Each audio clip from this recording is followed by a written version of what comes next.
I'm Teisha Bader with Shalom TV's news update for Friday, July the 11th, 2014.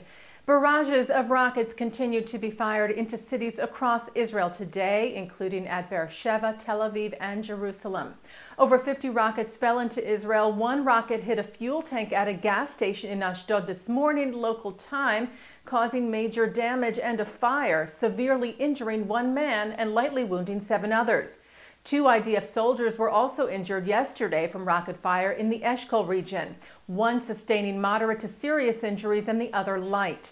And the Times of Israel reports that a woman in her 70s collapsed and died in the Haifa area overnight in Israel as she was running to take shelter when sirens sounded there, alerting to incoming rocket fire. Israel's Air Force, meanwhile, continued its counterstrikes as Operation Protective Edge entered its 4th day today, targeting Hamas terrorists and terror sites across Gaza. 3 rockets were fired from southern Lebanon into Israel this morning. They landed in an open area near Metula, which is Israel's most northern town. Israel responded to the rocket fire with artillery fire at targets across the border. And the IDF sent a message to UNIFIL forces in Lebanon to let them know about the rocket fire, which breaches agreements between Israel and Lebanon. The Lebanese army reportedly found the rocket launcher and arrested one man suspected of being involved. IDF spokesperson Lieutenant Colonel Peter Lerner said it was still unclear at this point whether the rocket attack from Lebanon was, quote, symbolic or something more substantial. Meanwhile, U.S. President Barack Obama told Israeli Prime Minister Benjamin Netanyahu that the United States is prepared to help broker a ceasefire between Israel and Hamas.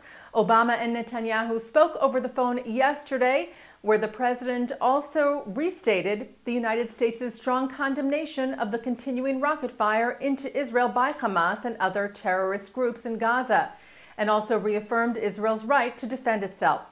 The president also expressed his concern about the risk of further escalation in the region.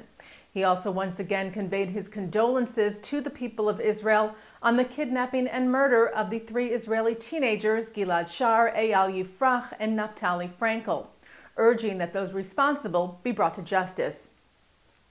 Obama also told Netanyahu that he welcomed the arrest of suspects in the abduction and murder of Palestinian teenager Muhammad Abu Qadir, telling Netanyahu that he appreciated his determination in bringing those perpetrators to justice. And yesterday, the U.S. State Department reiterated its support for Israel. I would remind you who is at fault here, and that is Hamas and the indiscriminate attacks that they have launched against Israel. That while the Israelis have taken steps to try to prevent civilian casualties by providing warning in advance, that is not what, of course, Hamas is doing, and they have continued their indiscriminate attacks against including civilian areas in Israel. And Israel's ambassador to the United Nations, Ron Prosor, addressed the UN Security Council yesterday for a special session held at the request of the Arab delegates to discuss the IDF's operation in Gaza. Prosor took the opportunity to play the 15-second siren that warns Israelis to run to bomb shelters to escape rocket attacks, to try and convey the threat and danger faced by Israel daily. Prosor told the council that Hamas is, quote, intentionally and indiscriminately threatening 3.5 million Israelis, and that, quote, no nation, no people, and no government could tolerate this. Yesterday, chairman of the executive of the Jewish Agency for Israel, Natan Sharansky, visited southern Israel to show support for the residents of the region that has been heavily targeted by rocket fire. Sharansky said it is both moving and inspiring to feel the mighty fortitude of the people of southern Israel, both immigrants and native Israelis, and the powerful solidarity of the world Jewry, which draw upon and strengthen one another. The Jewish Agency has been helping families across Israel's south in recent days with financial and other assistance from the Jewish Agency's Fund for Victims of Terror, which is funded by donations from the Jewish Federations of North America, as well as Keren HaYesod, UIA, and other donors. And a delegation of American Jewish leaders are showing their support for the people of Israel. They have organized a solidarity visit to the country that will depart this weekend.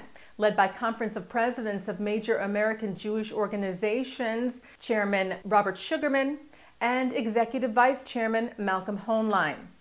The delegation will meet with government and military officials to gain insight into Operation Protective Edge and also meet with residents impacted by the constant rocket fire to show their unity with the people of Israel. Sugarman said, "We feel compelled to demonstrate in the most tangible way our deep concern for and solidarity with Israel by being physically present with them."